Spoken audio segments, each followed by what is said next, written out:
Evelyn Whitmore slapped the resume down on her desk so hard that her assistant flinched. "A janitor," she said, her voice dripping with something colder than contempt. "We're supposed to sit here and seriously consider a janitor for client relations."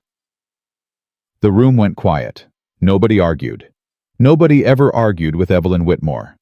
But what she didn't know, what none of them knew, was that the man whose resume she'd just dismissed was about to walk into that building and solve the one problem that almost broke her company in half. And she'd never forget his name again. Drop your city in the comments. I want to see how far this story travels. And if you're new here, hit subscribe. You don't want to miss what happens next. Randy Thompson had a rule about pride. He didn't carry it like a shield. He didn't wave it around like some men did, loud and brittle, always one wrong word away from shattering. He kept his pride folded up tight somewhere deep in his chest, right next to the place where his wife used to live. And every night when he walked through the service entrance of Whitmore Enterprises, past the security guard, who never looked up past the loading dock that smelled like diesel and cardboard, he took it out just long enough to remind himself why he was there. For Elijah. That was the whole answer. That was the only answer he needed. Randy was 35 years old, and he moved through the world like a man carrying weight that other people couldn't see. His shoulders were broad. His hands were calloused in the particular way that comes not from a gym, but from actual work floor buffers, mop handles, industrial cleaning carts that didn't steer right. He had his father's jaw and his mother's eyes, and when he smiled, which wasn't often anymore, it transformed his whole face into something that made people want to trust him. But nobody in the 42nd floor executive suite knew what Randy Thompson's smile looked like. To them, he was the man who emptied the trash. He started the night shift at 11. The building cleared out fast after 7, the junior associates and the mid-level managers scattering toward the parking garage, loosening their ties before they even hit the elevator. By 9, the floors were mostly ghost towns, humming lights, glowing monitors left in sleep mode, the occasional VP burning midnight oil behind a glass-walled office. Randy liked it that way. Less people meant less performance. He could just work. He started on the 38th floor and worked his way up. It was methodical. It was quiet. He had a system, and the system worked, and the system didn't judge him. His co-worker Darnell was on the same floor that night, running a vacuum along the far corridor. "Yo, Randy!" Darnell killed the vacuum and jogged over holding something in his hand.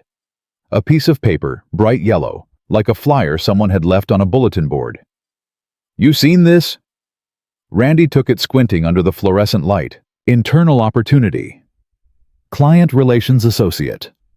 Full benefits package. Competitive salary. Apply within. He read it twice.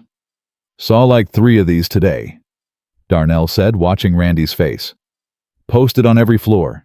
HR's doing some kind of internal hiring push, I guess." Randy didn't say anything for a moment. "Benefits package?" he finally said. "Full one. That's what it says." Randy folded the flyer and put it in his back pocket. He picked up his mop and went back to work.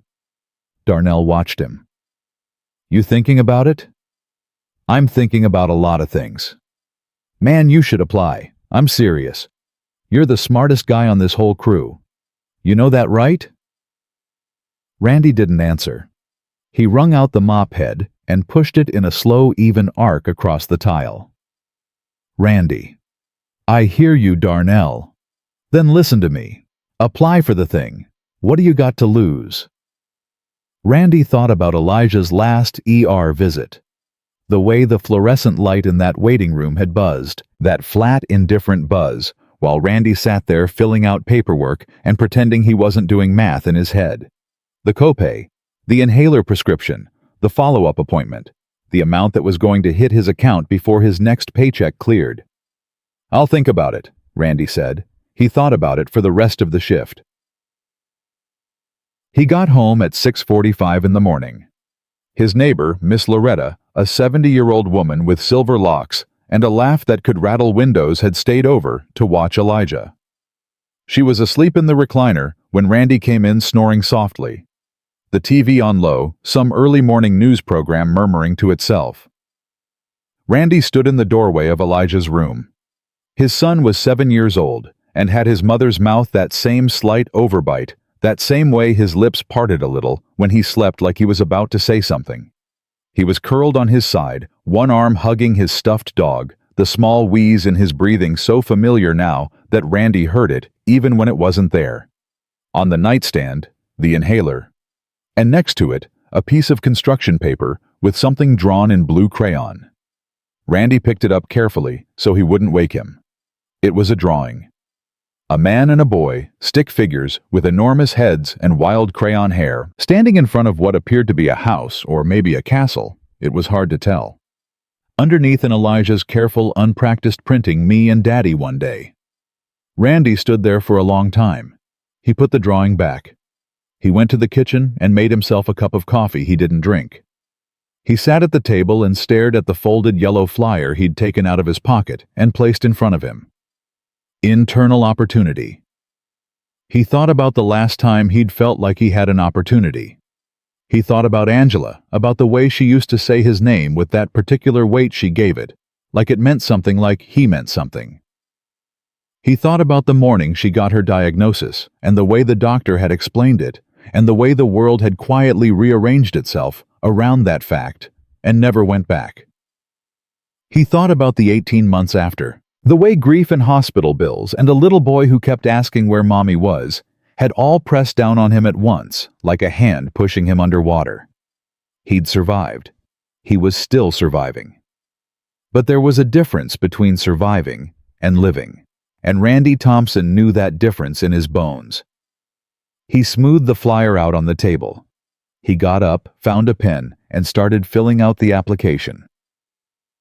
The interview was on a Thursday afternoon. He'd requested the time off from his supervisor, Eddie, a wiry man in his 50s, who was decent enough in the way that some people are decent, not because they think about it, but because they never had a particular reason to be otherwise. "You sure about this?" Eddie had said, not unkindly. "Yes, sir." Eddie had looked at him for a moment, then shrugged. "Good luck." Randy wore the suit he'd bought for Angela's funeral. It still fit. He'd lost weight since then. Grief had a way of doing that, but he'd taken the jacket to a tailor 2 days before a Vietnamese woman on Clement Street, who'd looked at him with knowing eyes and taken in the seams without a single question. He looked at himself in the bathroom mirror before he left. He didn't look like a janitor. He didn't look like an executive either. He looked like a man who was trying. And he decided that would have to be enough. The HR office on the 14th floor had glass walls and low leather chairs the color of old money. The receptionist, young, polished a headset curving along her jaw, looked up when he walked in and did that thing, that fraction of a second recalibration where her smile held but her eyes shifted. "Name," she said. "Randy Thompson. I have a 3 o'clock." She typed something. Paused. Typed again. "Thompson? Maintenance?" "Yes, ma'am."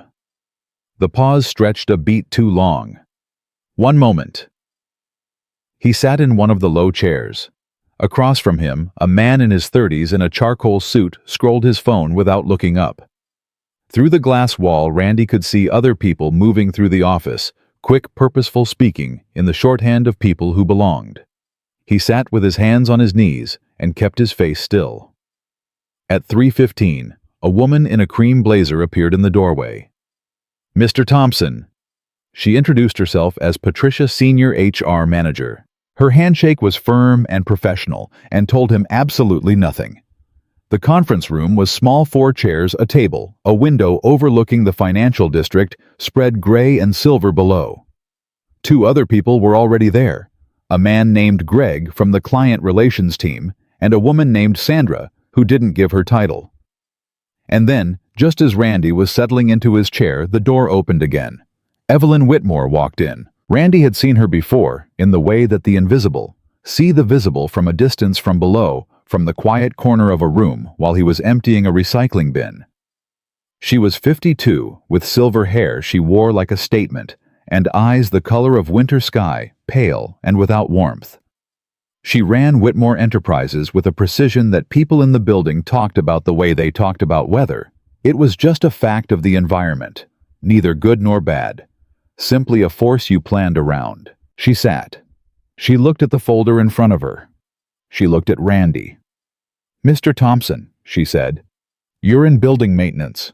"Yes, ma'am." "Night shift." "That's right." She nodded the way people nod when they've already completed a thought.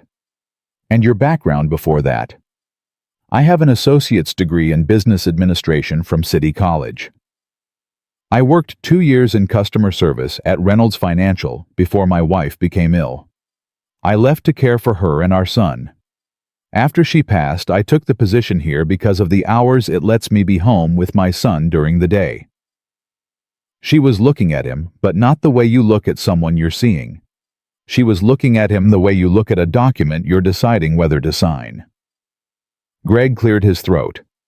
"So you haven't had any direct client-facing experience in what?" He glanced at the folder. 6 years? 4 years, Randy said. "And I've spent those 4 years learning how this building operates from the ground up. I know the people here. I know what makes this place run. That's not nothing." Sandra made a small note on her pad. Evelyn hadn't moved. "Mr. Thompson," she said, "what makes you think that the skills required to maintain a floor are transferable to managing client relationships worth several $1,000,000? The room was very still. Randy looked at her directly. "Ms. Whitmore, every night I come into this building, I solve problems that nobody else noticed. I keep things running that most people in this building take for granted. I do that without being asked, without recognition, and without complaining. The clients you're worried about, they want someone who listens, who shows up, who fixes things before they become emergencies." He paused. "I've been doing that every night for 3 years. I'm just asking for the chance to do it at a desk instead of with a mop." Silence. Greg looked at Sandra. Sandra looked at her pad. Evelyn Whitmore closed the folder. "Thank you for coming in," she said. And that was the end of it. He changed back into his work clothes in a bathroom on the second floor. He did it methodically, jacket off, shirt untucked. The suit folded back into the garment bag he'd brought in his locker. He was deliberate about it. If he rushed, he'd start to feel it, and he couldn't afford to feel it yet. Not here. He had a shift starting in 4 hours. He walked out through the service corridor. Past the loading dock. Past the security desk where the guard still didn't look up. He sat in his car in the parking structure and put his hands on the steering wheel and stared at the concrete wall in front of him. He thought about Elijah's drawing.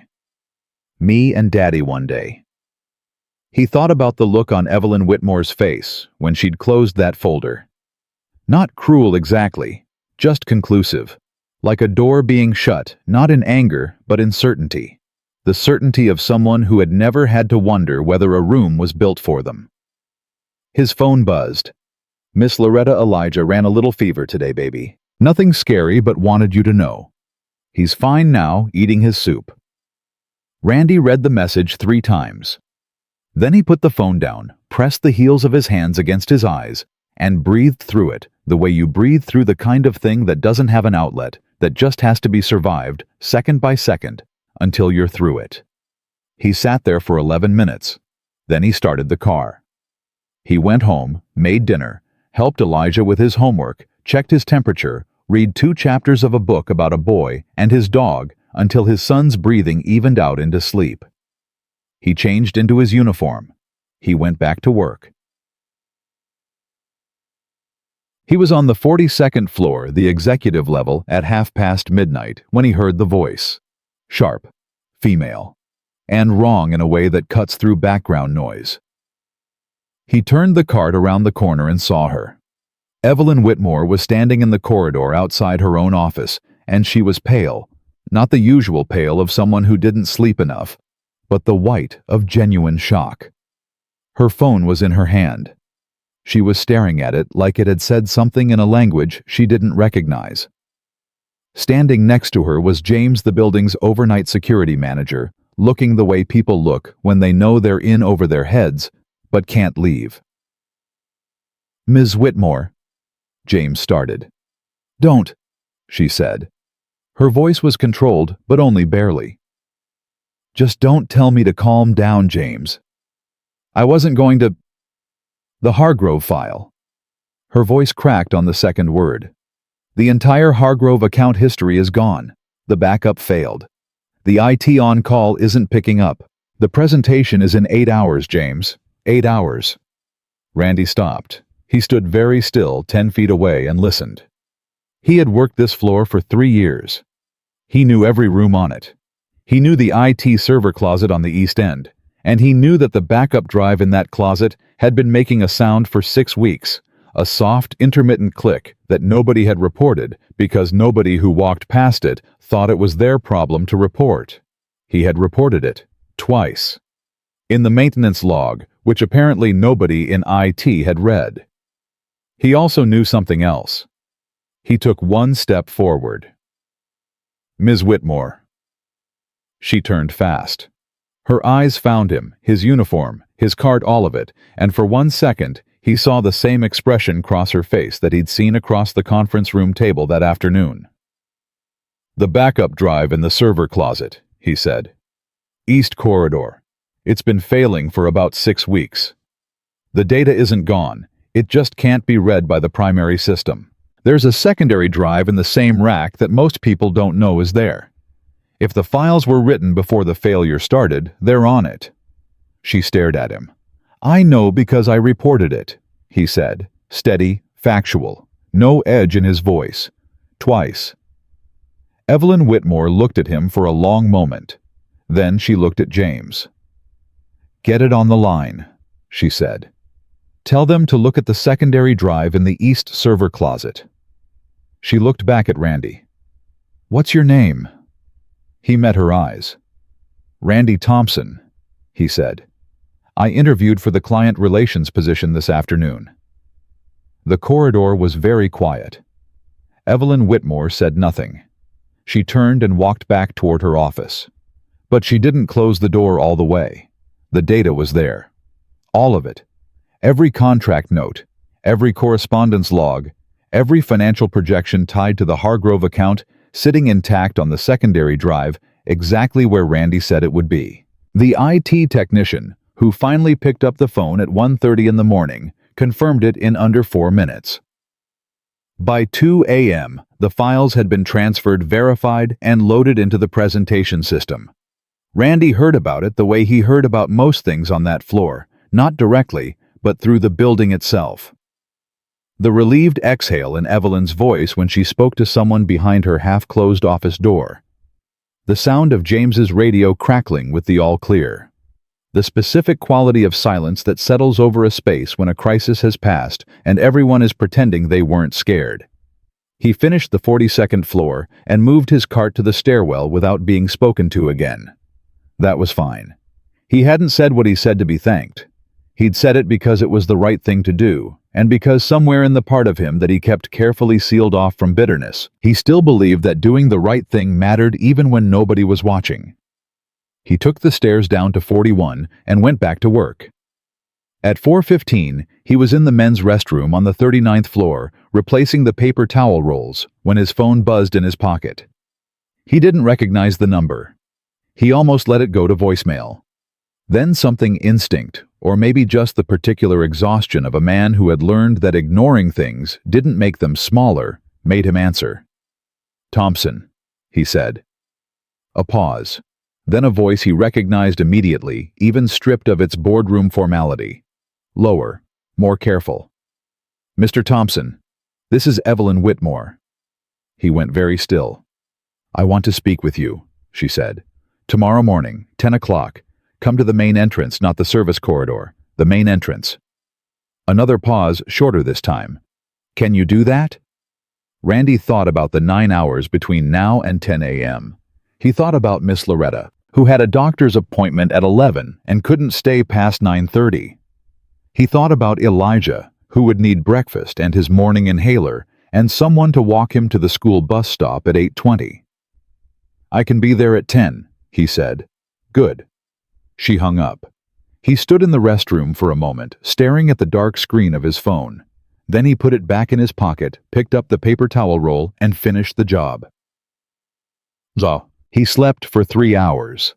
Miss Loretta was already up when he got home, moving around his kitchen with the comfortable authority of a woman who had decided long ago that other people's kitchens were just extensions of her own.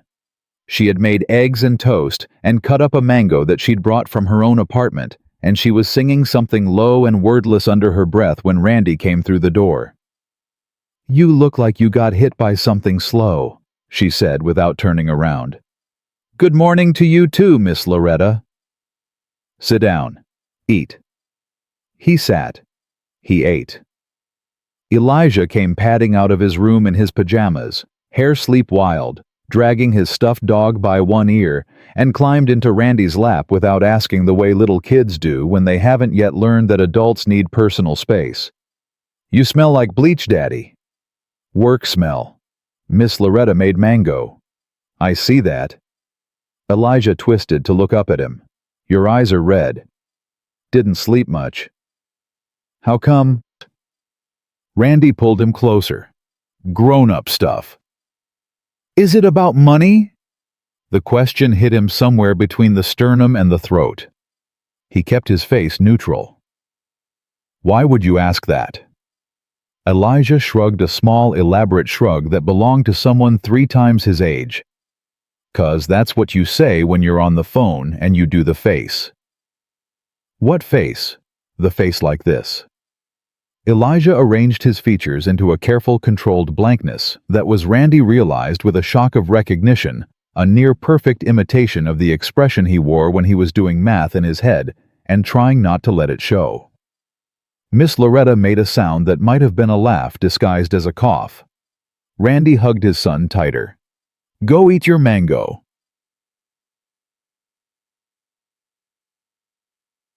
He dropped Elijah at the bus stop at 8:20, watched the bus until it turned the corner and disappeared, and then drove across town to a 24-hour diner on Market Street, where he drank 2 cups of coffee, ate nothing, and sat with the folded yellow flyer he'd carried in his jacket pocket for the past 4 days.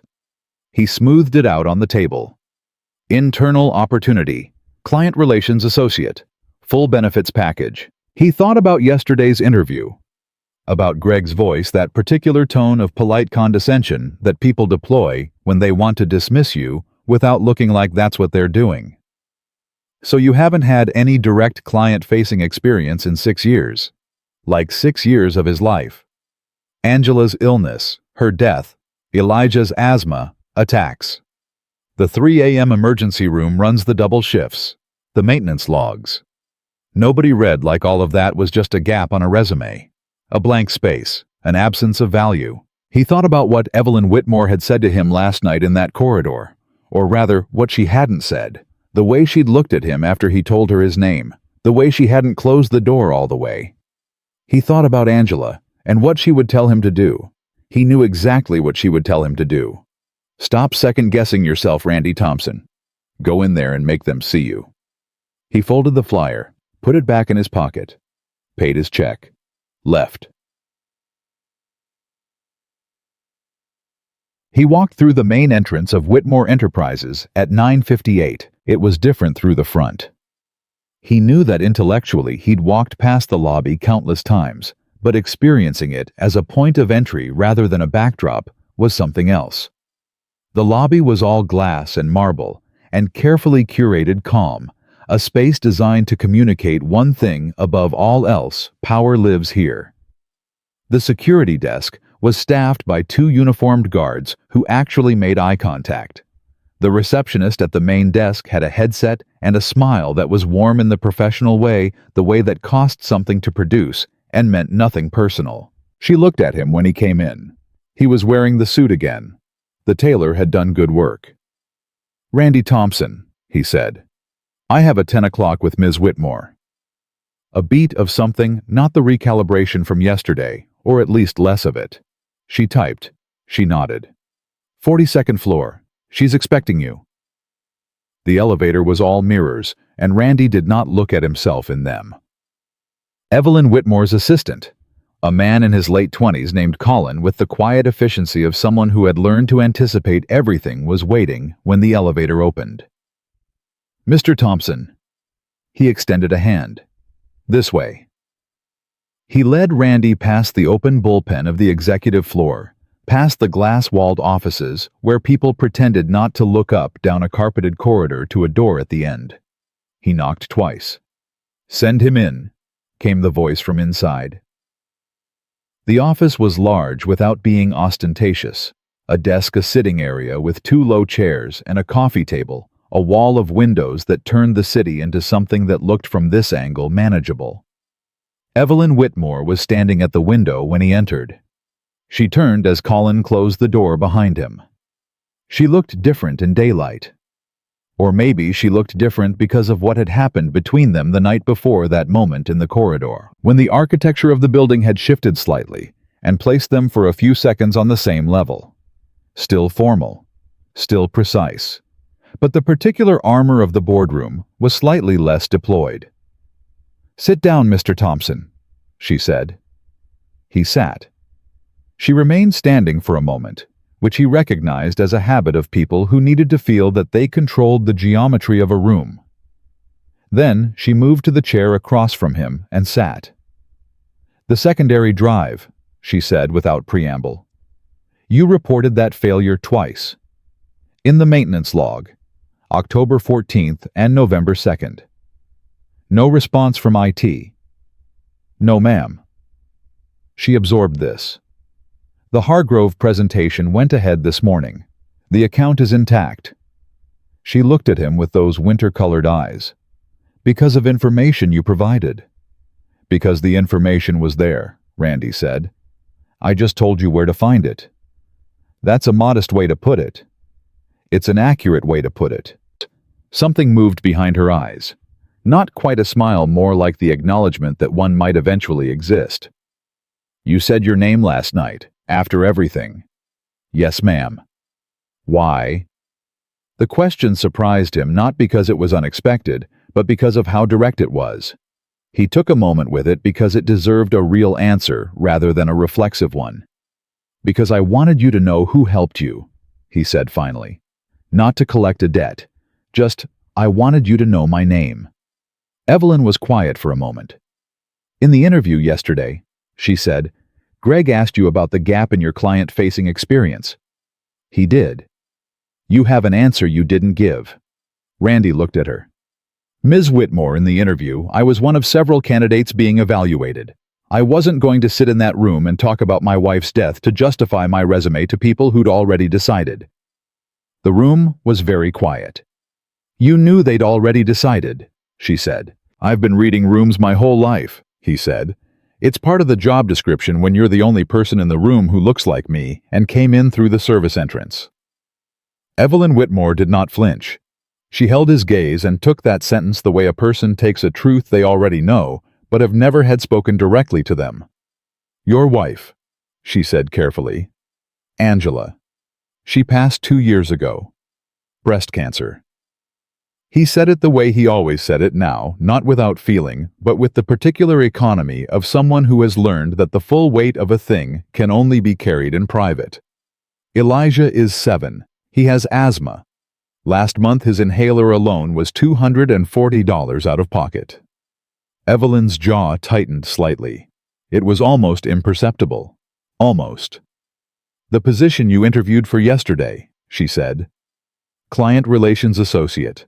Salary range 48 to 52,000. Standard benefits after a 90-day period." "Yes, ma'am." "I'm not offering you that position." Randy's stomach dropped exactly 1 inch, and he kept everything above it perfectly still. "What I'm offering you," Evelyn continued, "is different. Client Support Coordinator. It reports directly to this office. The salary starts at 63,000. Benefits begin day 1. She paused. "There is a 60-day probationary period, and it will be genuine. You will be evaluated, and the evaluation will be real, not a formality." Randy said nothing for 3 full seconds. "Why?" he said. She raised her chin slightly. Because last night you identified a problem that my entire IT department missed that you had already documented twice, and you reported it to me without making it about yourself. That is, in my experience, an exceptionally rare quality. She picked up a single sheet of paper from the coffee table and held it out to him. Read it before you answer. He took it. It was a formal offer letter already drafted, which meant she had made this decision before he walked in the door. He read it. All of it. Slowly and carefully, which he could tell she was watching him do, and which he did not apologize for. When he finished, he set it down. The probationary period, he said. You said it would be genuine. It will. What does that mean specifically? She seemed to appreciate the specificity. It means that if you can't perform the function, you won't continue in it. It also means that the people on my client support team who may have difficulty adjusting to your presence, she said it evenly without euphemism, will be my problem to manage, not yours. Your job will be to do the work. That's all. And Greg, Randy said. A pause. Greg will be informed of the decision. By you. By me. Randy looked at the offer letter again. He thought about Elijah's inhaler. He thought about the drawing on the nightstand, the one with the crayon castle and the words "me and Daddy one day." He thought about Angela and the thing she used to say. The door is either open or it isn't, Randy. If it opens, you walk through it. I need to ask you one thing, he said. Ask. This offer, it's not guilt. You're not doing this because of last night. Evelyn Whitmore's eyes didn't waver. No, she said. Last night reminded me that you existed. The reason for the offer is sitting on that table in your hand. She nodded toward the letter. I don't do guilt, Mr. Thompson. It's not an efficient use of capital. He almost smiled. All right, he said. All right, you'll accept, or all right, you heard me. Both, he said. He picked up the offer letter. I'll need a day. You have until 5 o'clock. He stood. She stood. He extended his hand, and she shook it firmly the way she'd do it with anyone. Not warmer than professional, but not colder either. He was almost to the door when she spoke again. The maintenance logs, she said. The ones where you reported the drive failure. He turned. I'd like them pulled and reviewed. Her voice was careful. Not to address what happened, to understand why the reports weren't acted on. She looked at him steadily. That kind of failure doesn't happen in isolation. Randy nodded. No, ma'am, it doesn't. He left.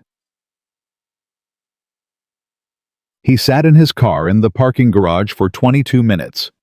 He called Miss Loretta, who picked up on the second ring and listened without interrupting while he told her everything, which was itself a sign of how seriously she was taking it.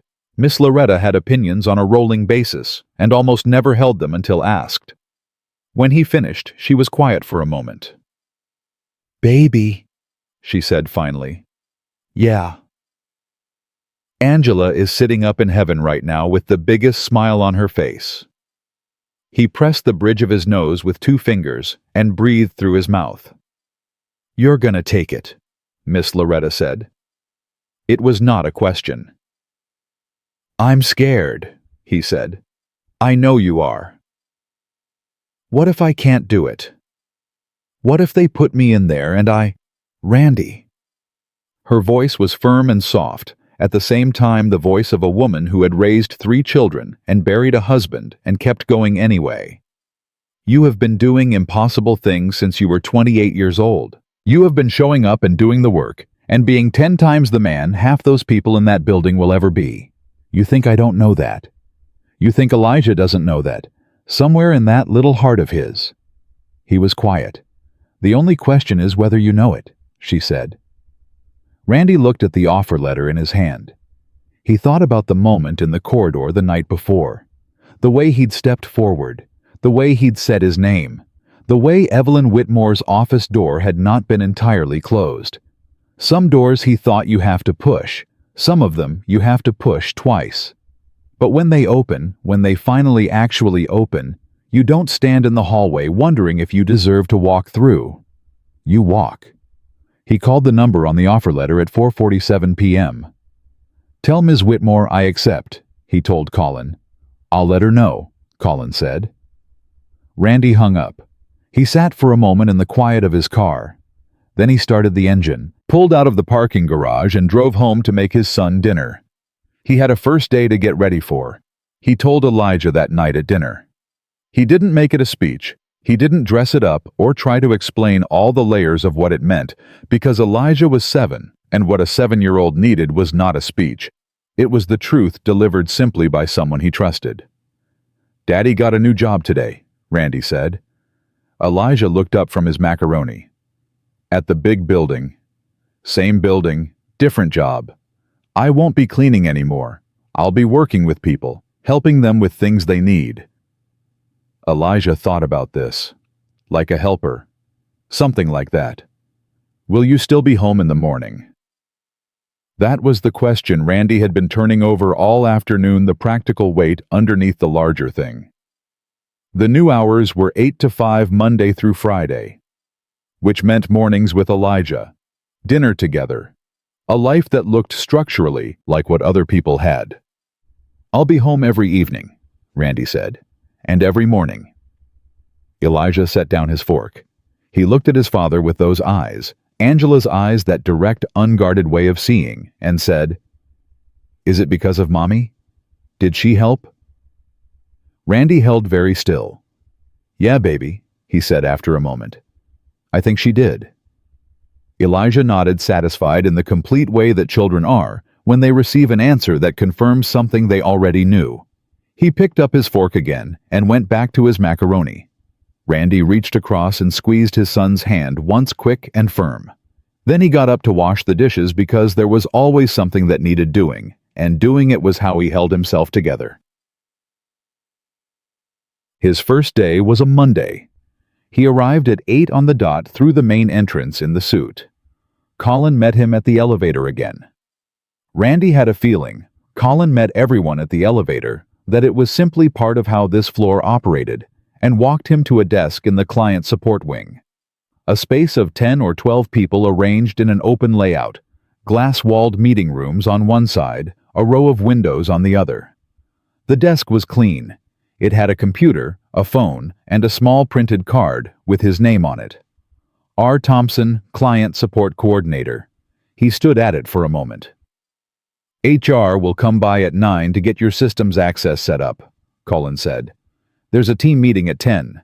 Ms. Whitmore won't be there. She rarely attends team-level meetings, but the team lead, Marcus Webb, will walk you through current accounts and your initial responsibilities." "Thank you," Randy said. Colin nodded, efficient and not unkind, and disappeared back toward the executive corridor. Randy sat down. He was aware, without looking, of the people around him. He could feel the quality of their attention, not hostile exactly, but calibrated the way people watch something new enter a space and wait to see how it moves. He'd felt this before, in different rooms, for different reasons. He knew how to sit inside it, without letting it become something larger than it was. He logged into the computer and started reading everything he could find about the current client accounts. Marcus Webb arrived at the team meeting at 10:02.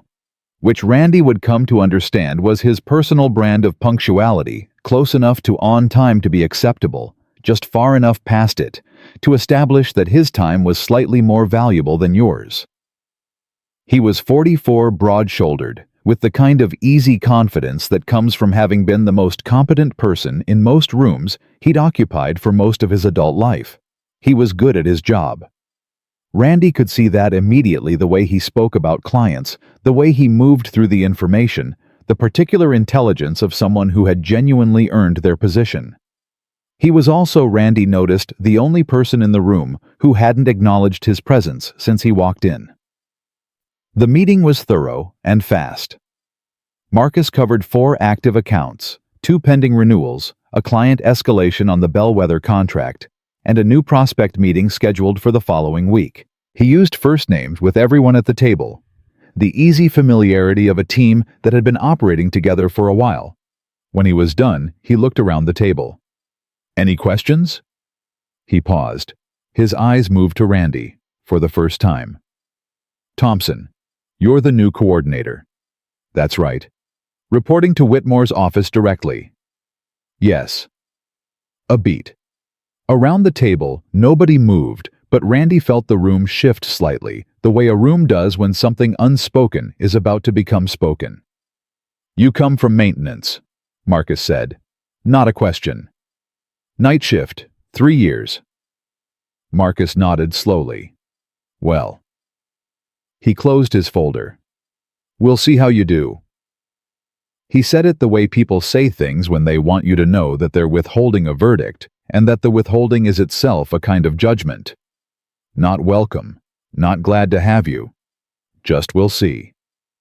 Randy looked at him evenly. I appreciate that, he said. Marcus blinked a small thing, barely visible, but Randy had been reading rooms his whole life. He'd said exactly the right amount. After the meeting, a woman appeared beside Randy's desk. She was in her mid-30s, natural hair, pulled back, wearing glasses she kept pushing up the bridge of her nose. She put out her hand. Diane, she said. Client support Bellwether and 3 others. I sit 2 desks over. She had the directness of someone who'd decided early that social performance was a waste of everyone's time. I want you to know I don't care where you came from. I care if you can do the work. Fair enough, Randy said. Also, she added, Marcus is like that with everyone new. Don't take it personally. I didn't plan to. She studied him for a second. Good. She pushed her glasses up. The Hargrove file. That was you, wasn't it, last week? He didn't ask how she knew. In an office this size, everything moved. I pointed them toward the backup drive. You know how close that came to being a catastrophe? I have some idea. Diane looked at him for a long moment. Okay, she said, and went back to her desk. The first 2 weeks were a study in friction, not open hostility, nothing crude enough to grab by the collar and name directly. It was subtler than that. It was the meeting where someone accidentally forgot to add him to the calendar invite. It was the client notes that weren't quite fully shared. It was the way Greg, who was still on the team in a parallel role, tended to speak past him in conversations, rather than to him addressing the room at large when Randy asked a direct question. It was a dozen small erasures, none of them individually worth raising. All of them collectively, adding up to a single message, you are not quite real to us yet. Randy absorbed it. He documented none of it because documentation implied escalation, and he wasn't escalating anything. He was doing the work. He came in early. He stayed focused. He read every file, every account history, every client correspondence he could access. He listened more than he talked in meetings, and when he talked, he made sure it was worth saying. He learned the rhythm of the team, who was good at what, where the actual friction points in the client relationships were not the ones that looked like friction in the reports, but the real ones, the ones underneath. He called Miss Loretta every evening on the drive home. How was it? She'd ask. It's a process, he'd say. Are they treating you right? They're treating me like I have to prove something. Well, she'd say, then prove it. And he would hang up and go make dinner and check Elijah's homework and do it all over again the next morning. The Bellwether situation broke open on a Thursday afternoon 3 weeks in. Bellwether Communications was one of Whitmore Enterprises' largest accounts, a mid-sized telecom company that had been a client for 7 years, representing somewhere in the range of $4 million in annual managed services. Diane handled it with support from 2 others on the team. Except Diane was out sick, and the 2 others were in a back-to-back series of prospect meetings that had been locked in for weeks. And the call from Bellwether came in at 2:17 p.m. from a man named Harrison Drake, who was Bellwether's director of operations. and who, according to the account notes Randy had read thoroughly enough to practically memorize, had what the file politely termed a low threshold for service ambiguity. What that meant in plain language was that Harrison Drake did not like being uncertain about things, and when he was uncertain, he expressed it loudly and with significant implications for account retention. Randy picked up the phone. "Whitmore Client Support, this is Randy Thompson." A pause on the other end. Then, "Who wears Diane?" "Diane is out today. I'm the support coordinator for—" "I need Diane." "Diane isn't available today. I can help you, or I can schedule a call with her for tomorrow morning when she's—" "Tomorrow morning doesn't work. I have a board presentation at 7 a.m. tomorrow. I need answers today." Drake's voice had the quality of someone who had been in positions of authority long enough that patience had become optional. "We've been getting inconsistent service reports on our Eastern Region data package for 6 weeks. I've raised it twice, and I've gotten—" He made a sound like he was editing himself in real time. "I've gotten explanations, not solutions." Randy pulled up the bellwether file. He'd read it. He knew where the Eastern Region discrepancy was. He'd seen it 2 days ago and flagged it mentally as something to ask Diane about when he got the chance. He hadn't gotten the chance. But he'd read the file. "Mr. Drake," he said, "can you give me one moment?" "I've been giving this company moments for 6 weeks." "One moment," Randy said. His voice was calm and exact, not apologetic, not defensive, just present and sure. "I want to make sure I'm looking at the right data before I tell you something." Silence. Then, "Fine. 1 moment." Randy navigated through the account file. He found what he was looking for, not in the service reports, but in the infrastructure notes, a technical document that had been attached to the account 7 months ago and apparently never cross-referenced with the regional usage reports since. He read it fast, confirmed what he'd suspected, and picked the phone back up. "Mr. Drake, the Eastern Region, inconsistency in your data package. The service reports have been measuring it against the original contract parameters from 18 months ago. But your Eastern Region added 3 service tiers in Q2, and nobody updated the baseline metrics in the reporting system. So the numbers have been comparing apples to entirely different apples." A silence on the other end that was different from the previous silence. Denser.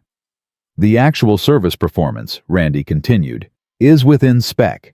The reporting system was just showing you a false gap because it was using outdated parameters." He paused. "I can have a corrected report generated and sent to you within 2 hours with a clear breakdown. That should give you what you need for the board presentation."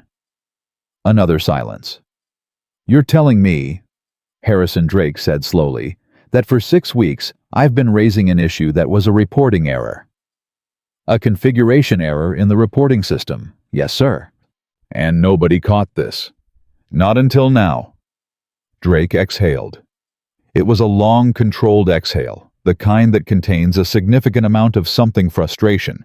Randy guessed mixed with the specific relief of a man who has been worried about a problem and is suddenly finding out the problem doesn't exist. "Thompson," Drake said. "Yes, sir." "Get me that report." 2 hours, Randy said.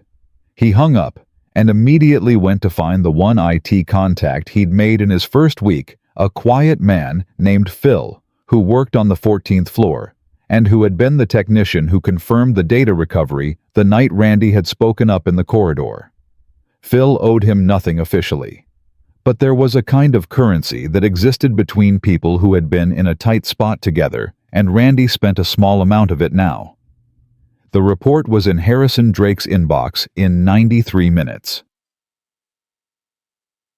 Marcus Webb appeared at Randy's desk at 5:05 after most of the floor had cleared out. Randy was still there finishing his notes on the bellwether call and updating the account file with the corrected parameters, so nobody would have to navigate the same confusion again. Marcus stood at the edge of the desk. He didn't sit. He put his hands in his pockets and looked at the screen, then at Randy. "Drake called back," Marcus said. Randy looked up. "Is there a problem?" "No." Marcus's jaw moved slightly. He said, and I want to be accurate here, He said it was the first conversation he'd had with anyone from this company in 6 weeks that he'd actually walked away from with an answer. Randy held Marcus's gaze and said nothing. "I pulled the account file," Marcus said. "You'd flagged the baseline metrics issue 2 days ago, in the notes. I wasn't sure if it was relevant yet. I was going to ask Diane about it." "It was relevant." "Yes, I know that now." Marcus looked at him for a long moment.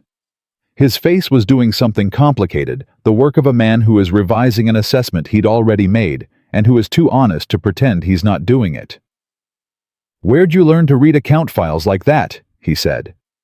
"I read everything I can get my hands on," Randy said. "Always have." "Even when you were on night shift?" Randy almost smiled. "Especially then. Quiet floors, not much to do between tasks. I used to read the internal newsletters, the quarterly reports. Anything that was left out." He paused. "Most people don't notice what's left on their desks." Marcus looked at him. Then he did something that Randy hadn't expected from him, and which he would later understand was genuinely rare. He said plainly, and without decoration, "Good work today." Not good work for someone who came from where you came from. Not "I guess you do belong here," just good work. "Thank you," Randy said. Marcus nodded. He started to leave, then stopped. "The Hargrove account. We have a call with their new VP of Operations next week." He said it looking at the middle distance, not quite at Randy, the way people make offers when they're not entirely sure they've decided to make them yet. "You should be on it." Randy kept his voice level. "I'll be there." Marcus left. Randy sat at his desk for a moment after. The floor was quiet. The city through the windows had gone from gray to the particular orange-purple of a late afternoon clearing, that light that turns everything temporary and a little beautiful. He thought about what Marcus had said. Not the compliment, the invitation. Being on the Hargrove call wasn't ceremonial. It was substantive. It meant being seen on record in a room that counted. He thought about Evelyn Whitmore's words. "Your job will be to do the work. That's all." He was doing the work. He packed up his things, shut down the computer, and took the elevator down to the lobby. He walked out through the main entrance, past the security desk, where the guard nodded at him. Actually nodded, looked at him, acknowledged him, and out onto the street. The evening air was cool and carried the smell of the city coffee and exhaust, and the indefinable something of a place where a lot of people are all trying at once. He called Miss Loretta. "How was it?" she said. He thought about Harrison Drake's voice on the phone, the corrected report, Marcus Webb saying good work and meaning it. "Better," he said. "Better how?" "Better like something shifted." Miss Loretta made a sound like she was settling more deeply into her chair. "Tell me," she said. And he did, quietly walking to his car, his voice low in the cool air, telling the story of the day to the one person who would hear all of it and understand what it cost and what it meant. Because that's what you do when you've been carrying something heavy for a long time and something finally starts to lighten. You find someone safe and you tell them. You let yourself feel it just a little. Just enough to know you're still alive inside it. He got in the car. He drove home. He pulled into his street and saw the light on in the kitchen window, warm and yellow against the early dark, and knew that Miss Loretta had picked Elijah up from the bus stop and was probably making him do his homework at the table right now exactly the way Angela used to. He sat in the car for a moment, looking at that window. Me and Daddy one day. He thought maybe one day was getting closer. He got out of the car and went inside. The Hargrove call was on a Tuesday. Randy had spent the weekend preparing for it, the way he prepared for most things that mattered, quietly, thoroughly, without telling anyone how much he'd put into it. He'd read every document in the Hargrove account going back 14 months. He'd mapped the relationship history. The service concerns the 2 near exits that had been walked back through what the notes described as intensive account management, which Randy had come to understand was a polite way of saying someone had made a lot of promises under pressure and hoped the follow-through would take care of itself. The new VP of Operations was a woman named Carol Tran, who had come into the role 40 days ago from a competitor, and who by every signal in the account notes was doing the thing that new executives often did, looking very carefully at every existing vendor relationship to decide which ones she actually wanted to keep. Marcus ran the call. Randy was on it along with Diane, who had been back for 2 weeks and who had quietly made a point of looping Randy into everything Bellwether-related since the Drake situation. They connected at 2 p.m. Carol Tran was already on the line when they joined, which told Randy something about how she operated. "Ms. Tran," Marcus said, "thank you for making the time. I have Diane Okafor with me and Randy Thompson, our client support coordinator." "Hello." Her voice was crisp and measured the voice of someone who had prepared for this call with exactly the same energy Randy had. "I'll be direct with you. I've spent the last month reviewing Hargrove's vendor relationships, and Whitmore Enterprises is on my list for evaluation. That's not a threat, it's context, so we don't waste each other's time." Marcus said, "We appreciate the directness." "Good. Then tell me why I should keep this contract." There was a fraction of a second where Randy could feel Marcus organizing his response, the practiced pivot toward value propositions and service metrics and the language of corporate retention. All of it true, none of it wrong. But Randy had read the account going back 14 months, and he knew something that wasn't in the formal talking points. "Ms. Tran," he said, "may I ask you something first?" A pause. "Who is this again?" "Randy Thompson, Client Support Coordinator." "Go ahead." "In the last 14 months, Hargrove has had 3 service escalations, all of them tied to your Eastern data infrastructure. The escalations were resolved, but they were resolved reactively after the problem had already affected your operations. My question is whether the issue for you is the service itself or the pattern of how problems have been handled." Silence on the line. Marcus had gone very still across the table. "That's a more interesting question than I expected," Carol Tran said. "I've been reading the account history. The service performance is actually strong when you look at the numbers. But the communication during those 3 escalations," Randy kept his voice measured, not accusatory, just factual. "The response times, the updates, the clarity about what was happening, and why that's where I think Hargrove didn't get what it deserved."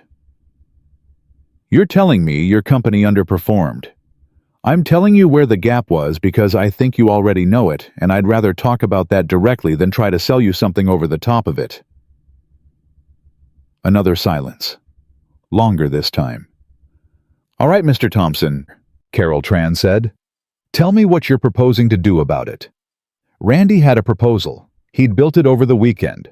A structured communication framework for the Hargrove account, dedicated, escalation contacts, response time commitments, a monthly briefing format that would give Hargrove's operations team full visibility into their service status before problems surfaced rather than after. He walked through it in 8 minutes, clearly, and without jargon, the way you explain something to someone you respect enough not to condescend to. When he finished, Carol Tran was quiet for 4 seconds. "Send me the document," she said. "I want to review it with my team before I say anything definitive. But," and here her voice shifted just slightly, just enough, "this is the first conversation I've had with Whitmore Enterprises that felt like the other person had actually read my file." "We have," Randy said. "Your file is worth reading." After the call ended, after the line went quiet, and it was just the 3 of them in the glass-walled conference room, Marcus set his phone face down on the table and looked at Randy. Diane was already looking at Randy. "Where did that proposal come from?" Marcus said. "I built it this weekend." "You built a full account retention framework over a weekend." "I had time," Randy said. Which was true. Saturday mornings after Elijah's soccer practice, Sunday afternoons during his nap. The hours that used to feel like dead space had a different texture now. Marcus looked at the table for a moment. Then he picked up his phone and stood. "I need to brief Whitmore," he said. He paused at the door. "Good call." He left. Diane pushed her glasses up and looked at Randy with an expression that was part amusement and part something more serious. You know what you just did, right? I tried to keep an account. You walked into a room a call where Marcus Webb had the lead, and you redirected the entire conversation. He had the lead. I just answered when someone asked me a question. Randy. Diane's voice was patient in the way of someone who finds understatement endearing, but also slightly exhausting. Carol Tran did not ask you a question. She asked the room a question. You chose to answer it. He considered that. Was that wrong? Diane thought about it. No, she said finally. It was right. It just means people are going to start paying attention to you in a different way. She paused. Make sure you're ready for that. What does that mean specifically? She stood straightening her jacket. It means when you start doing things right, some people cheer and some people calculate. She looked at him over her glasses.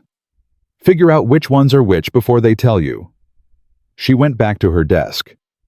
Randy sat alone in the conference room for a moment, with the city behind the glass and the quiet hum of the building all around him, and thought about what she'd said. He found out 3 days later what she meant. It came from an unexpected direction. Not Marcus, not Greg, not anyone he'd been quietly tracking as a potential source of friction. It came from Patricia, the senior HR manager, who had sat in on his original interview. She appeared at his desk on a Friday morning, which already felt wrong. HR appearing at your desk on a Friday morning had a particular quality of wrongness that Randy recognized before she even opened her mouth. Mr. Thompson, she said with a smile that was technically warm. Do you have a moment? They went to one of the small conference rooms. She closed the door. It's come to my attention, she said, settling into her chair with the practiced ease of someone who spent a lot of time delivering uncomfortable information in comfortable packaging, that there may have been some concern about the scope of your role as it's been developing. Randy looked at her. Concern from whom? I'm not at liberty to specify. What kind of concern? She folded her hands. There are some colleagues who feel that your involvement in certain client communications has been beyond the parameters of your position. I'm a client support coordinator, Randy said. My position is client support. Your position reports to Ms. Whitmore's office, which creates a certain... She paused, choosing perception issue for some members of the team. The feeling is that the direct report structure has given you access and latitude that isn't commensurate with your level of experience. Randy kept his face completely still. He knew what this was. He had known something like it was coming. Diane had told him it would in her way, without naming it. This was the other side of doing good work in a place that hadn't expected you to the people who had been the best in the room until you arrived recalculating. Patricia, he said, has my work been incorrect? I'm sorry. My work? Has it been factually incorrect? Have I made errors in the client communications I've been part of? That's not really the... Has there been a client complaint? No, but... The Hargrove account. Bellwether. Are those relationships in worse shape than they were 5 weeks ago? Patricia stopped. Her smile had become something more effortful. Mr. Thompson, I understand your perspective, but... Patricia. He kept his voice even and respectful and completely firm. I appreciate you bringing this to me directly, because I know you didn't have to do it that way. But I need to understand what's actually being asked of me here. If there's a process concerned something specific I've done that wasn't within my role, I want to know what it is and I'll address it. But if the concern is that I'm doing my job well and some people aren't comfortable with that... He let the sentence finish itself. Patricia looked at him for a moment. I want to be transparent with you, she said, and her voice shifted slightly, dropping the HR cadence for something more direct. This conversation came from above my level. I was asked to have it. I don't... She stopped. The work has been good. I can say that on record. Does Ms. Whitmore know about this conversation? A pause. Not yet. Is she going to... Patricia's expression told him everything. She would report it. That was her job. Whether she'd been hoping he wouldn't ask was another question. "I'll let you get back to your morning," she said. She stood. "Thank you for being straight with me," Randy said. She nodded once and left. Randy sat in the empty conference room and let himself feel the familiar weight of being in a space that kept measuring him by a different standard. The specific exhaustion of having to prove not just competence, but right to exist. He sat with it for as long as it took to name it clearly inside himself, because he'd learned that the feelings you don't name become the feelings that cloud your judgment. Then he stood up and went back to his desk. He had work to do. Evelyn Whitmore called him into her office at 4 o'clock that same afternoon. He'd been expecting it since the conversation with Patricia. He'd spent the intervening hours doing his work with the particular quality of focus that comes when you know something is coming, and the only thing you can control is how you show up until it arrives. Colin held the door. Randy went in. Evelyn was at her desk this time, not the sitting area. She gestured to the chair across from her without preamble. "You spoke with Patricia this morning," she said. "Yes." "She came to me afterward." Evelyn's face was arranged in the careful neutrality of someone who has already processed the emotion of a thing and is now operating in the analytical layer above it. "Tell me what she said." Randy told her. Accurately and completely without editorializing. He gave her the facts the way he'd have given anyone facts clearly, without drama, without leaving anything out. Evelyn listened without interrupting. When he finished, she was quiet for a moment. "The concern," she said, "came from Greg." Randy had suspected as much. He said nothing. "Greg is a competent member of this team," she said. "He's been here 6 years. He's comfortable with how things work and uncomfortable when they change." She looked at Randy directly. "He's not wrong that your reporting structure is unusual. He is wrong about what it means." "What does it mean?" Randy asked. She regarded him for a moment. "It means I wanted to be able to observe how you worked without the observation being filtered through a layer of management that had already formed an opinion of you." She paused. "You understand what I'm saying?" "You put me where I could be seen clearly," Randy said. "Yes, and where I could see clearly. That too." She picked up a pen and set it down, a small, almost unconscious gesture. "The Hargrove call. Marcus briefed me. I figured. Carol Tran sent a follow-up email this morning. She's recommending to Hargrove's board that they extend the contract." Evelyn paused. "She mentioned you by name." Randy let himself feel that just for a second before he set it aside. "I'm glad." "The proposal you built," Evelyn said. "The communication framework. I want to talk about whether that's something we implement across other accounts." He hadn't expected that. He took a moment to make sure his voice was level when he said, "I'd be open to that conversation." "So would I." She looked at him. "I need to ask you something and I want an honest answer." "All right. Greg and whatever faction has formed around his concern, are you going to be able to work with those people effectively, or do you need me to intervene?" Randy thought about it. Really thought about it, because she'd asked for honesty and she'd earned it. "I can work with them," he said. "Greg's concern isn't personal, it's territorial. I understand that. I don't need you to clear the path for me, Ms. Whitmore. I just need the path to exist." "The path exists," she said. "I've made sure of that." "Then I'm all right." She studied him for a long moment. "You've been in that building for 3 years," she said, "doing work nobody noticed." Her voice was careful. "I want to understand that maintenance log where you reported the drive failure twice. Did you ever think about pushing harder? Going further up the chain?" Randy looked at her. "I reported it twice.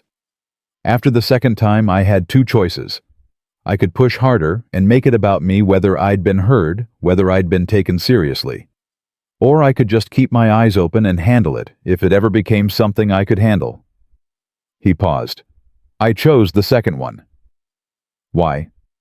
"Because I've been in enough situations to know that the person who escalates every unacknowledged problem eventually becomes the problem, he said.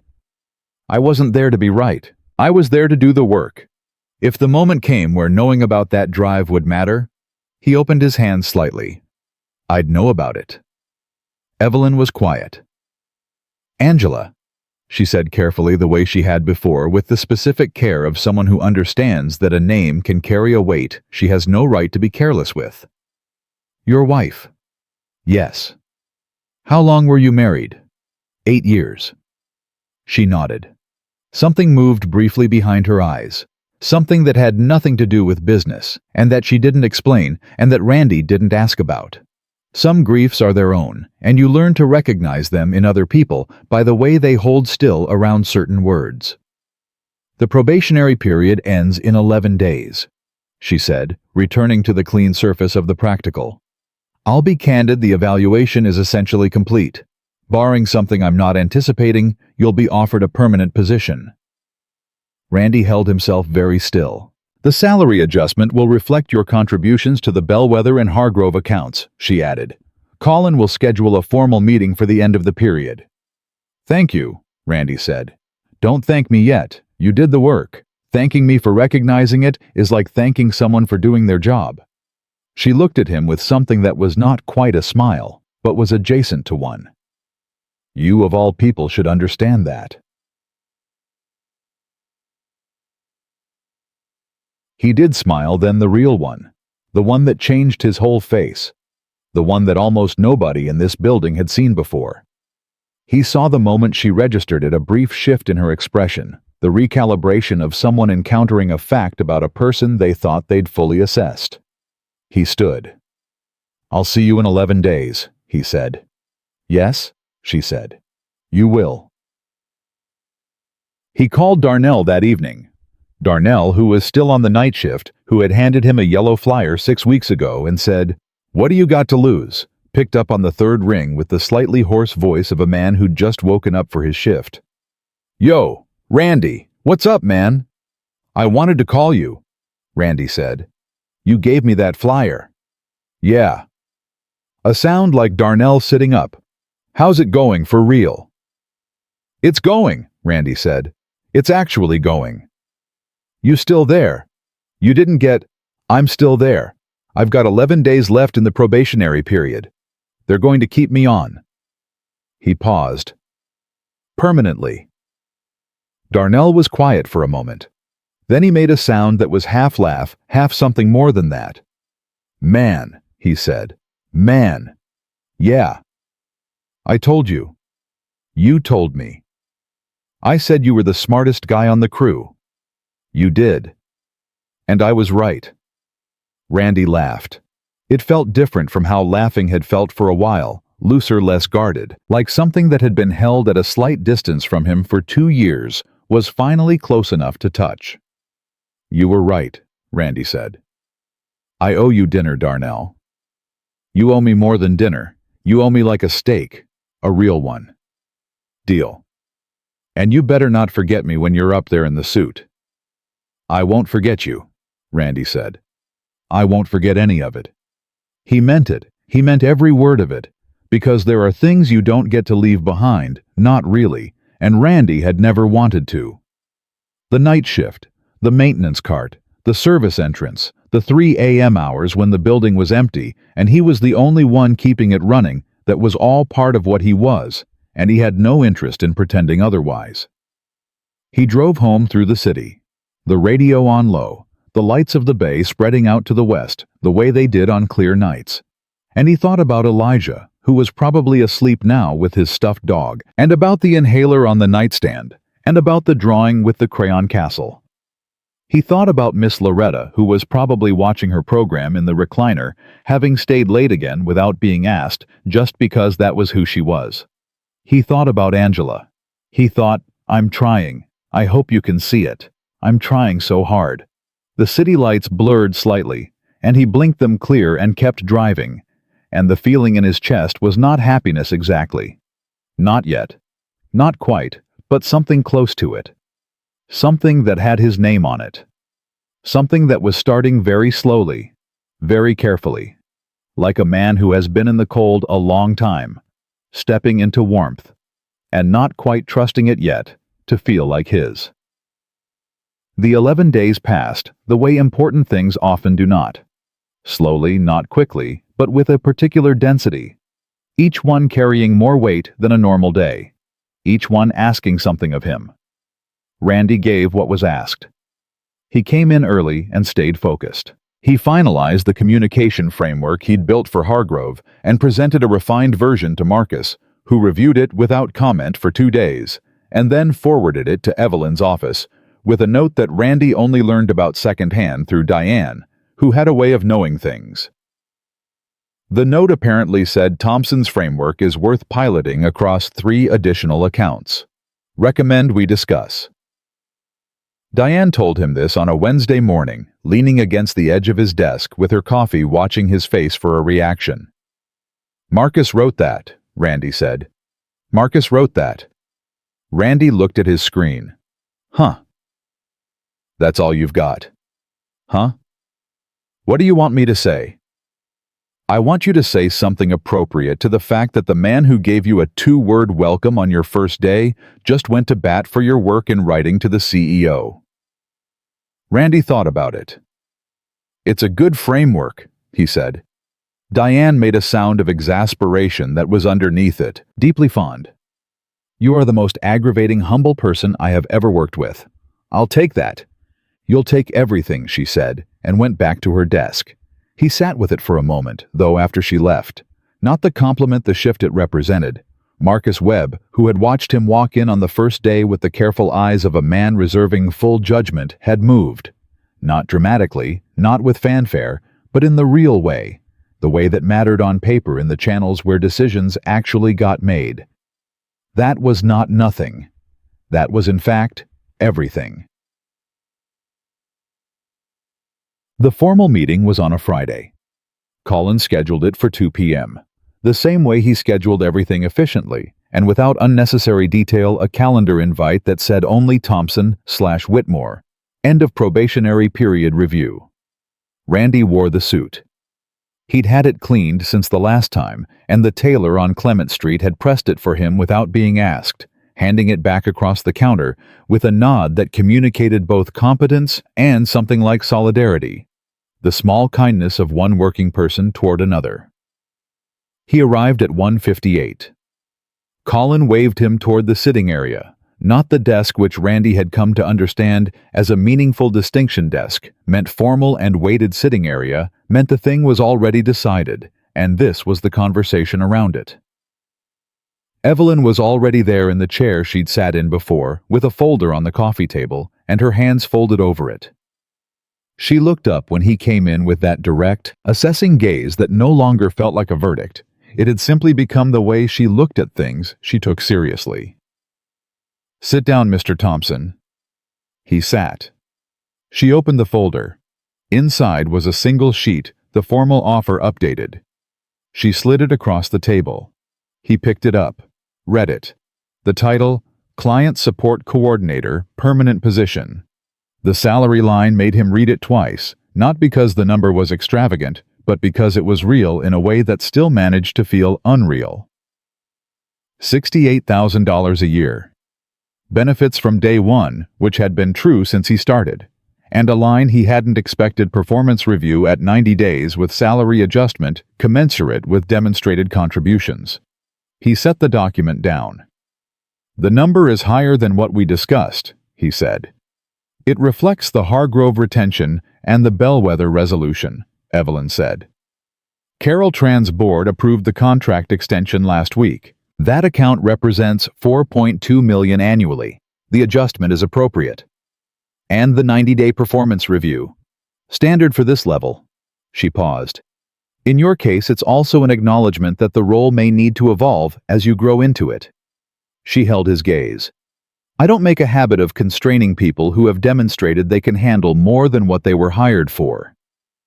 Randy looked at the offer letter one more time. He thought about the service entrance, the maintenance cart, the floor buffer that didn't steer right, and the 3 a.m. hours in an empty building reading internal newsletters and quarterly reports left on desks by people who thought no one was watching.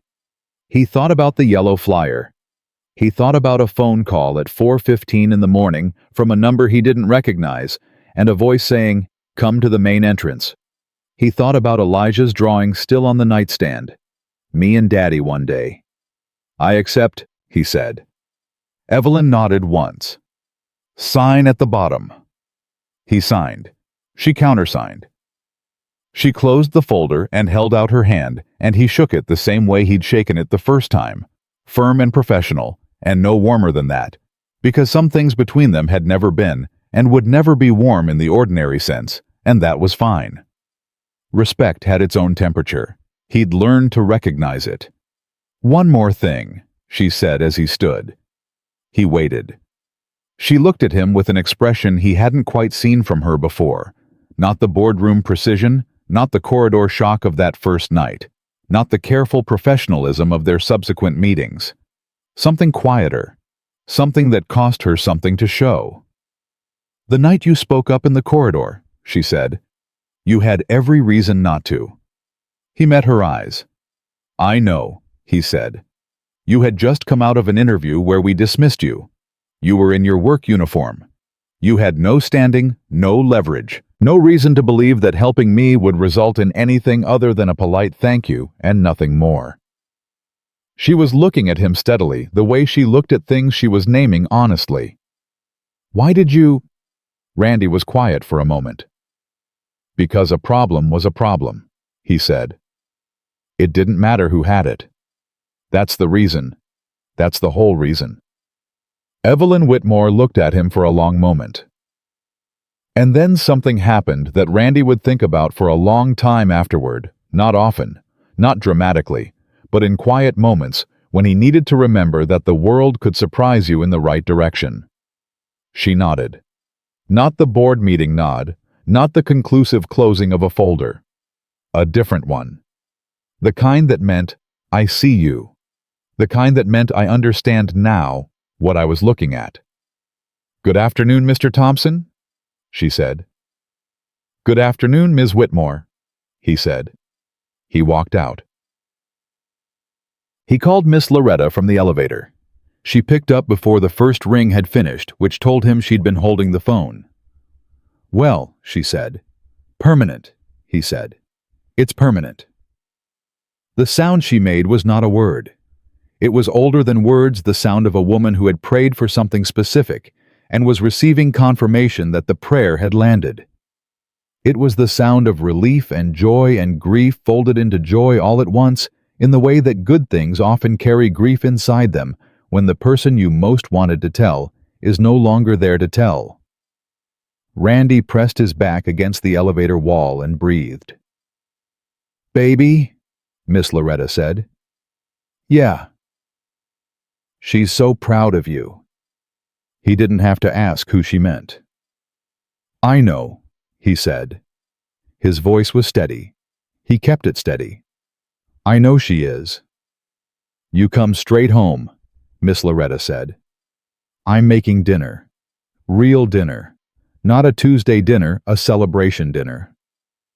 "Miss Loretta, you don't have to—" "Randy Thompson, if you try to talk me out of celebrating my children, I will hang up this phone." He almost laughed. "Yes, ma'am." "Good, come home." He didn't go straight home. He sat in his car in the parking garage for a few minutes, first the way he always did when something large happened, not to process it exactly, but to let it be real before he carried it into the rest of his life. He'd learned that things you rush through too fast sometimes don't fully land, and he wanted this one to land. Permanent. He said the word out loud alone in the car, just to hear how it sounded in the air. Then he started the engine and drove across town to the cemetery on the east side of the park, the one with the old oak trees and the stone path that curved around to the section where Angela was buried. He hadn't been in 3 weeks. The new job had changed the rhythm of his visits, which he felt guilty about, in the abstract way, knowing it was also exactly what Angela would have told him to stop feeling guilty about. He sat on the bench near her headstone and was quiet for a while.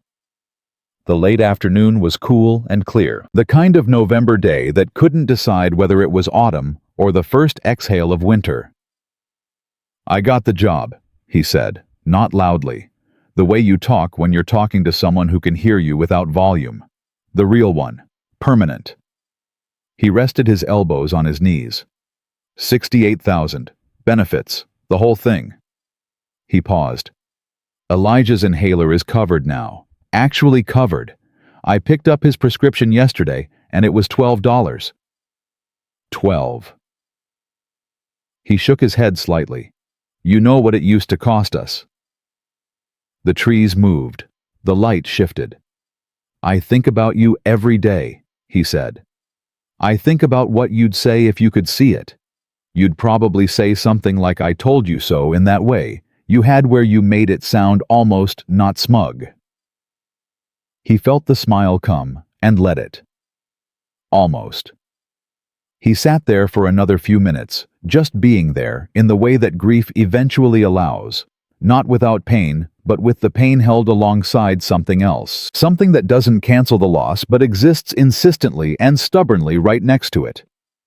Then he stood, smoothed his jacket, and went home to his son. Miss Loretta had made fried chicken collard greens, cornbread, and a sweet potato pie that made the whole apartment smell like every good childhood memory Randy had ever had.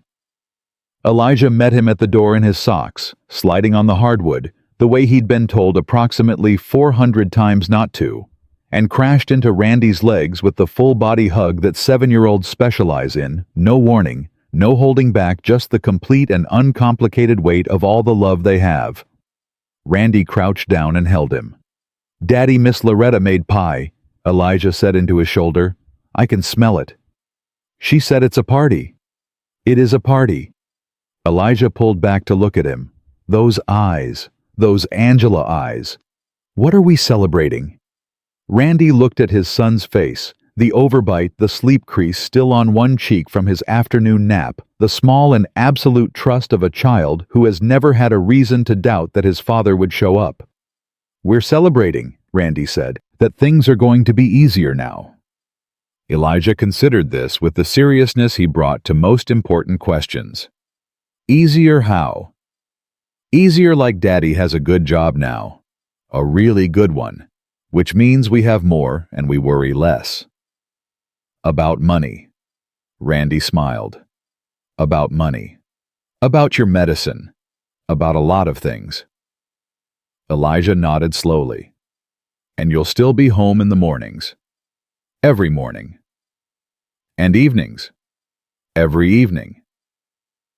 Elijah seemed to run a full internal calculation the way children do when they're sorting a thing into the category of real versus too good to be real. Then he nodded with finality, apparently satisfied with the result. Okay, he said. Can we eat now? Miss Loretta said I had to wait for you. Randy laughed, the real laugh, the loose one, the one that had been coming more easily lately. Yeah, bud, we can eat. Man. After dinner, after Miss Loretta had gone home with the leftover cornbread she'd claimed as her rightful compensation, after Elijah had been bathed and read to and tucked in. Randy sitting on the edge of the bed, 2 chapters of the dog book. The small wheezing breath, evening out into sleep. Randy went to the kitchen and made himself a cup of coffee. He actually drank this time. He sat at the table where weeks ago he had smoothed out a yellow flyer and picked up a pen. He thought about Darnell, who had handed him that flyer with the easy confidence of a man who believed in him before there was any evidence to believe in. He thought about Miss Loretta, who had been showing up without being asked since the week after Angela's funeral, and had never not once made him feel like it was a transaction. He thought about Diane, who had told him the truth from the first day without softening it, which was its own kind of respect. He thought about Marcus Webb, who had been honest enough to revise himself. He thought about Evelyn Whitmore, who had dismissed his resume, and then when the moment came, hadn't let pride get in the way of seeing who was actually in front of her. He thought about all the things that had to happen in exactly the right order. Or maybe not the right order. Maybe any order would have produced something. But this particular order had produced this. And he was sitting in the middle of this now, at this table in this kitchen with his son, breathing evenly in the next room, and a permanent position waiting for him on Monday morning, and an offer letter with his name on it, folded in his jacket pocket. He thought it wasn't luck. He needed to be clear about that with himself if no one else. It wasn't luck, and it wasn't charity, and it wasn't the goodwill of people who'd decided to give someone a break. It was 3 years of quiet work in an empty building. It was 2 entries in a maintenance log that nobody read. It was stepping forward in a corridor at midnight when he had every reason to keep pushing his cart and mind his business.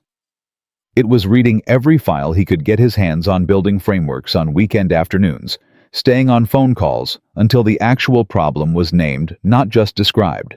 It was Angela's voice in his head every time he wanted to stop. The door is either open or it isn't, Randy. If it opens, you walk through it. He finished his coffee.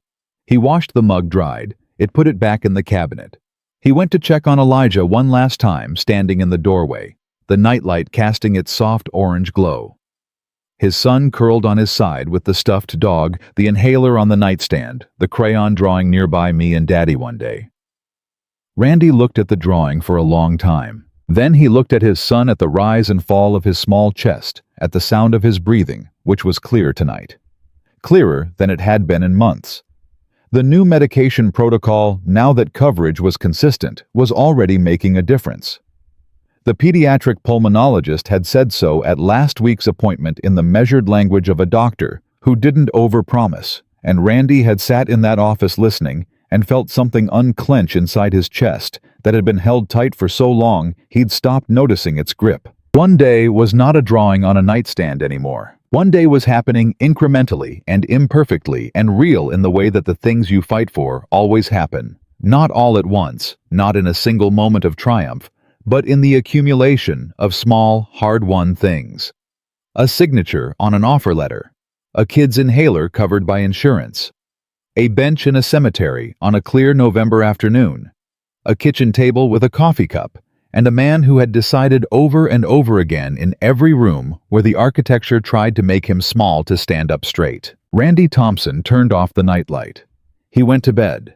And for the first time in 2 years he fell asleep before the worry could find him, because the weight had shifted, not gone, but manageable. Now the kind of load a man could carry without it taking everything he had. He had fought for his son.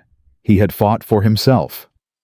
He had walked through every door that had opened and knocked on the ones that hadn't, and when someone finally looked at him and used his name and said, "I see what you're worth," he had been ready, because he had never stopped believing it himself, even in the years when no one else did. That was the thing about Randy Thompson. That was the thing that Evelyn Whitmore had seen in a corridor at midnight, and that Darnell had known from a maintenance crew, and that Miss Loretta had understood from the moment she met him, and that Angela had known from the very beginning, long before any of this, when he was just a young man with big shoulders, and his mother's eyes, and a particular kind of quiet that wasn't weakness, that was never weakness. It was the quiet of someone who knew exactly who he was, and was waiting patiently, and without apology, for the world to figure it out. It had figured it out. And Randy Thompson, single father, former janitor, client support coordinator at Whitmore Enterprises, the man whose name Evelyn Whitmore would never forget again, slept.